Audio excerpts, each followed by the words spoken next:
Hello chers auditeurs, c'est un plaisir de vous retrouver sur la fréquence 93.5 MHz de la radio Magnificat pour un nouveau numéro de l'émission qui vous en dit plus sur vos droits, votre émission Tasse de droit avec au micro LB pour vous servir. Ce mois de mai s'est ouvert comme chaque année sur une journée fériée consacrée notamment à la célébration de la fête du travail, une occasion de valoriser les travailleurs, leurs conquêtes, leurs réalisations sociales et économiques. Cette célébration permet en effet de commémorer des avancées significatives dans la reconnaissance et la protection des droits des travailleurs. Ce sont ces droits que nous vous proposons de découvrir dans ce numéro de votre tasse de droit tout de suite après le jingle. Hey, votre mariage est dans quelques mois. Vous ne savez pas quel régime matrimonial choisir. Vous pensez être victime de licenciement abusif. Vous ne voyez pas votre enfant depuis votre séparation. Tous les lundis à 16h, mettez-vous sur la fréquence MHz, Radio Magnificat, pour vous faire servir une tasse de droit, l'émission qui vous en dit plus sur vos droits, sur nos lois. Si vous nous rejoignez à l'instant, installez-vous bien car nous abordons aujourd'hui un sujet qui intéresse la réalité de nombreux d'entre vous, de nombreux d'entre nous. Il s'agit des droits des travailleurs, les avantages ou privilèges qui sont reconnus aux personnes qui fournissent leurs prestations de travail à une autre personne qui a le pouvoir de la diriger, de la contrôler, de la sanctionner, et ce, en contrepartie d'une rémunération.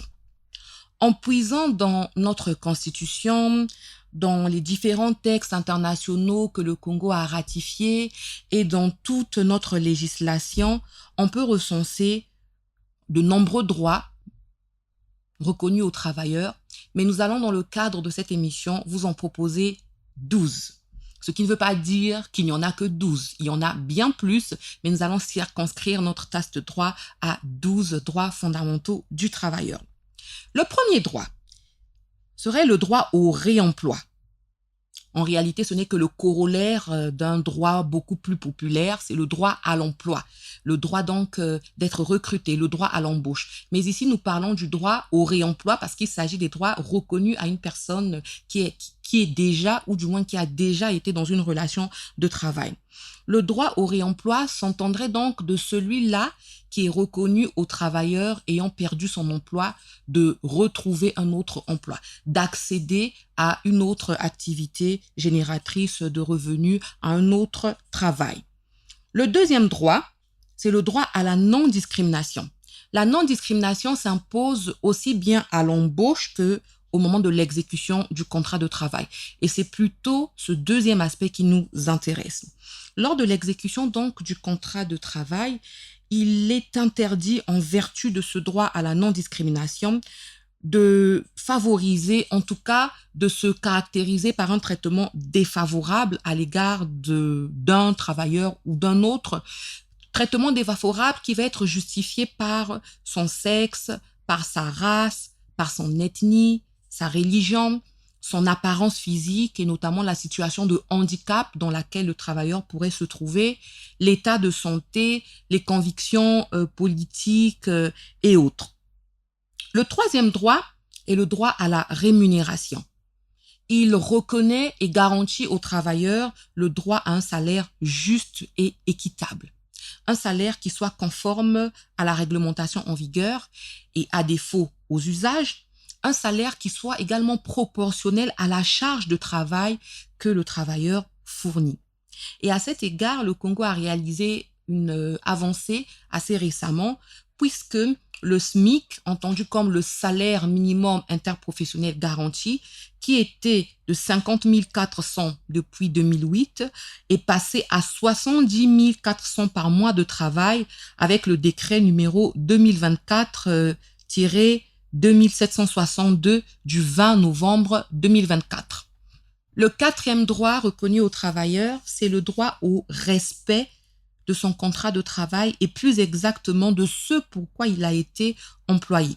Nonobstant les possibilités qu'il y a de modifier le contrat de travail selon les conditions prévues par la loi, on ne peut pas en fait détourner son travailleur de ce pourquoi il a été recruté, ce qui est fréquent en réalité dans plusieurs relations de travail.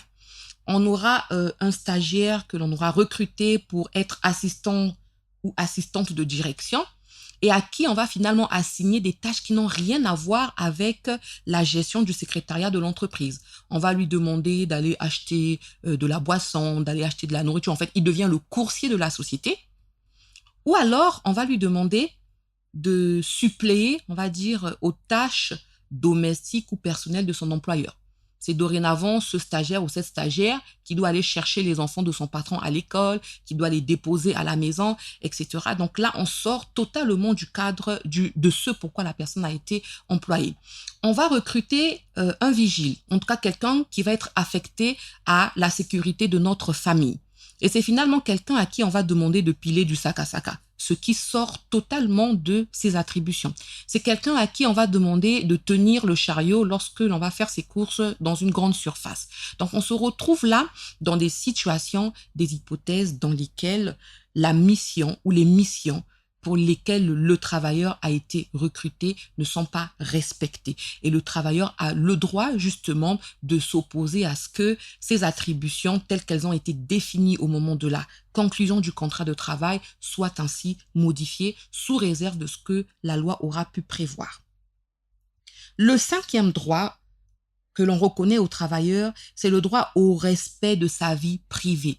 Et ce droit interdit donc à l'employeur toute intrusion dans la vie privée de son employé, de son travailleur. Il ne peut donc pas, lui, l'employeur, se servir d'un élément de la vie privée pour justifier un licenciement, pour refuser une promotion et bien d'autres.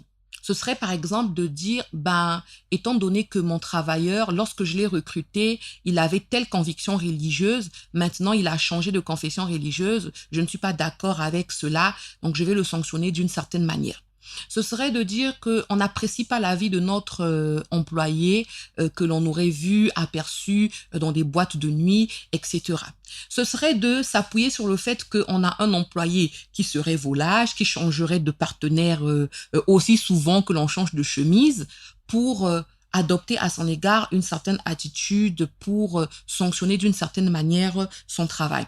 La seule possibilité pour l'employeur de s'introduire quelque peu dans la vie privée, donc de s'immiscer dans la vie privée de son employé, c'est lorsque cette vie privée-là a des interférences, en tout cas des conséquences négatives sur le travail. C'est par exemple le cas lorsque un travailleur entretient des relations amoureuses avec plusieurs employés dans la société, ce qui peut dégénérer en des relations ou du moins en une situation conflictuelle. Donc là, dans ce cadre-là, l'employeur a le droit de poser des limites, de poser des garde-fous, de limiter dans une certaine mesure l'exercice de ce droit à la vie privée de l'employé. Mais en dehors de ces hypothèses-là, il ne peut pas s'immiscer, il ne peut pas se caractériser par une intrusion dans la vie privée de son employé. Le 6e droit reconnu à l'employé, c'est celui d'avoir de bonnes conditions de travail. Les bonnes conditions de travail renvoient non seulement à l'environnement de travail du point de vue de sa structure, du point de vue des outils qui sont mis à sa disposition, mais aussi on envisage les aspects sécuritaires, les aspects hygiène, l'aspect sanitaire. Il faudrait que l'employé travaille dans des conditions qui le rendent performant. Mais pour cela, il faudrait déjà que des mesures de sécurité soient respectées.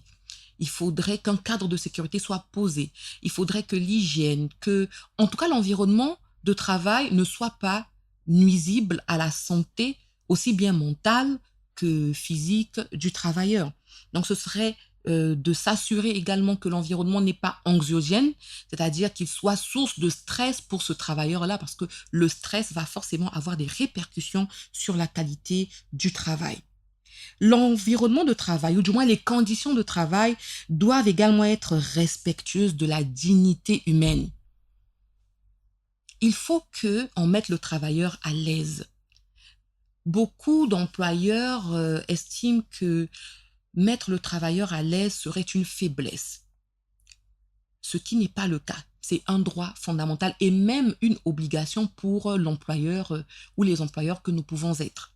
À titre d'exemple, On peut déplorer que dans certaines familles, dans certaines maisons dans lesquelles on emploie des dames de ménage, ces dames-là travaillent ou ont déjà des longues journées de travail qui peuvent commencer à 6 heures pour se terminer à 18 heures.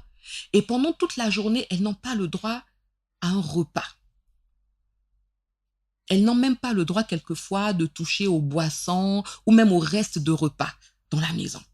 Elles doivent se contenter de leur salaire. Donc c'est une illustration parmi tant d'autres d'un climat ou de conditions de travail qui ne soient pas respectueuses de la personne humaine, qui ne soient pas respectueuses ou du moins qui n'aident pas à atteindre les objectifs de performance que l'on veut lorsque on gère une entreprise, lorsque l'on recrute du personnel. À 6 droits sur 12, nous avons épuisé la première manche de cette émission, notamment la demi-tasse de droit de notre partage, et nous poursuivons avec l'autre moitié tout de suite après la pause. Reçois de moi le parfum qui t'est dû, la beauté de ton nom, oh, mon âme est perdue. Je veux n'être qu'à toi, Jésus, je t'aime. Reçois du peu que je trouve à donner, tout l'amour que mes yeux n'ont pas su te montrer. Je veux n'être qu'à toi, Jésus, je t'aime. Rien n'est plus beau que ton nom, rien n'est plus saint que le sang du pardon. Je veux n'être qu'à toi, Jésus mon roi. Je ne veux rien que vouloir te louer, adorer ton saint nom et ta fidélité. Je veux n'être qu'à toi, Jésus, je t'aime. Je veux porter et laver à ta croix les pensées de mon cœur dans le cœur de tes voix. Je veux n'être qu'à toi, Jésus, je t'aime. Rien n'est plus beau que ton nom, rien n'est plus saint que le sang du pardon. Je veux n'être qu'à toi, Jésus mon roi.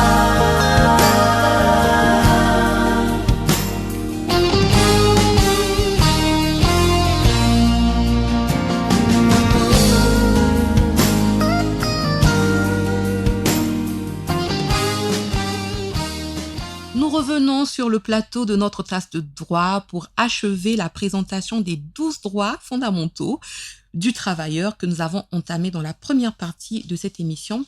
Nous poursuivons donc avec le droit à un temps de travail raisonnable, qui n'est que la suite logique de ce que nous avons dit tout à l'heure avant la pause, les bonnes conditions dans lesquelles on est censé mettre notre travailleur sont ou impliquent également de respecter un temps de travail raisonnable.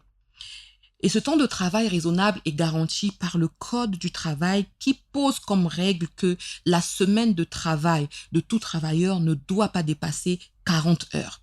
Donc, aucun travailleur ne doit travailler plus de 40 heures par semaine, sauf si l'employeur a obtenu de l'autorité compétente une dérogation. Chaque heure supplémentaire donne donc lieu à une majoration de salaire.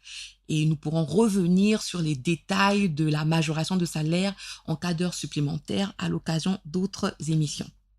Le 8e droit que l'on pourrait reconnaître aux travailleurs, que l'on reconnaît aux travailleurs, c'est le droit au repos. Le repos implique que l'exercice de la prestation de travail soit ponctué par une ou plusieurs pauses. Qu'il y ait un repos hebdomadaire, donc à la suite ou plutôt au terme d'une semaine de travail, le travailleur doit avoir un moment de repos. Et la loi exige que ce moment soit au minimum de 24 heures après une semaine de travail. Le repos implique que le travailleur ait droit à des congés et il existe plusieurs types de congés. On peut par exemple citer le congé annuel, on peut citer le congé de maternité et peut-être qu'un jour on aura droit en faveur des pères à un congé de paternité, comme c'est déjà le cas dans certains pays. On peut citer également les permissions que le travailleur peut solliciter lorsque il lui arrive dans sa vie des événements quelconques heureux ou malheureux. Ce serait le cas d'un mariage, par exemple, ou d'un décès lorsqu'il est notamment affecté par un deuil. Et généralement, les conventions collectives sont beaucoup plus précises sur les modalités, les délais d'obtention de ces permissions-là. Et il y a aussi le repos qui peut s'imposer par l'état de santé du travailleur. État de santé qui va naturellement être justifié par un certificat médical de l'homme de l'art qui attesterait de ce que l'état de santé du travailleur nécessite un repos de tant ou tant de jours. Le 9e droit du travailleur, c'est le droit à la sécurité sociale. La sécurité sociale, c'est une protection qui permet aux travailleurs de vivre dignement en dépit des aléas de la vie ou des risques sociaux auxquels il est exposé. Elle couvre notamment le travailleur en cas de maladie, en cas d'invalidité, en cas de vieillesse, par rapport aux charges familiales qui pèsent sur lui, en cas d'accident du travail ou de maladie professionnelle. Par accident de travail, on entend ceux qui surviennent à l'occasion ou au cours de l'exercice de l'exécution du contrat de travail. Et les maladies professionnelles sont celles-là que l'on aura contractées justement dans le même cadre. Tous ces aléas, tous ces événements sont donc couverts et se matérialisent notamment par le versement d'allocations en faveur du travailleur. Le 10e droit reconnu aux travailleurs, et pas des moindres, c'est le droit à la formation. Cette formation peut se faire à l'initiative de l'employeur qui est notamment soucieux d'améliorer la performance de ses employés et donc de son entreprise, parce qu'il faudrait, entre autres, s'arrimer aux transformations du monde, s'arrimer aux nouvelles technologies.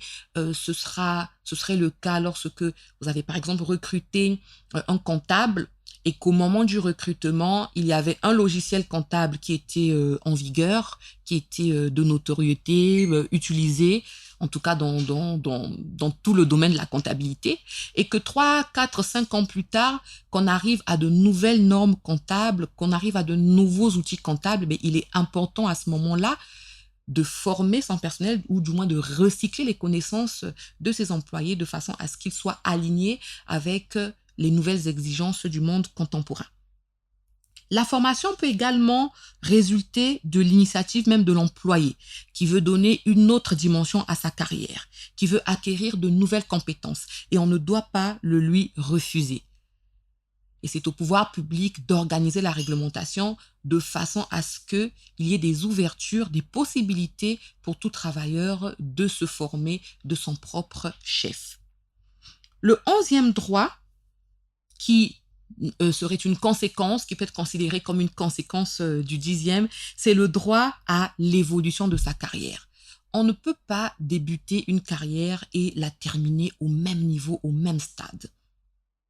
La vie est censée être une évolution, une progression. Il va donc de soi que le travailleur qui a commencé à un certain niveau arrive au bout de 5 ans, de 10 ans, de 15 ans, peut-être un peu moins, à un autre niveau. Donc que l'on sente une certaine gradation dans l'évolution de sa carrière, que l'on sente une élévation, voilà, une élévation en poste, en responsabilité. Et l'employeur devrait s'assurer ou devrait s'organiser pour que cette évolution de carrière soit possible et pas seulement possible, qu'elle soit également effective. D'autant plus qu'il en va de la viabilité, de la performance, de la productivité de l'entreprise. Et enfin, le 12e droit, c'est le droit du travailleur à la défense de ses droits. Un peu tautologique, mais bon, c'est ça. On reconnaît en effet aux travailleurs la possibilité de défendre ses droits lorsque ceux-ci sont menacés, lorsqu'ils ne sont pas respectés. Cela se traduit par la possibilité qu'il a, lui le travailleur, donc, d'intégrer un syndicat. Syndicat entendu comme une association ou un groupement de personnes dont l'objet est de défendre des droits. Cela peut également se traduire par l'obligation que l'employeur a de mettre à la disposition de ses employés la convention collective qui leur est applicable, ce qui leur permettrait justement de prendre plus amplement connaissance de leurs droits et donc de les exercer à bon escient. C'est également la possibilité qui est reconnue aux travailleurs de saisir les instances habilitées chaque fois qu'il estime être lésé dans ses droits.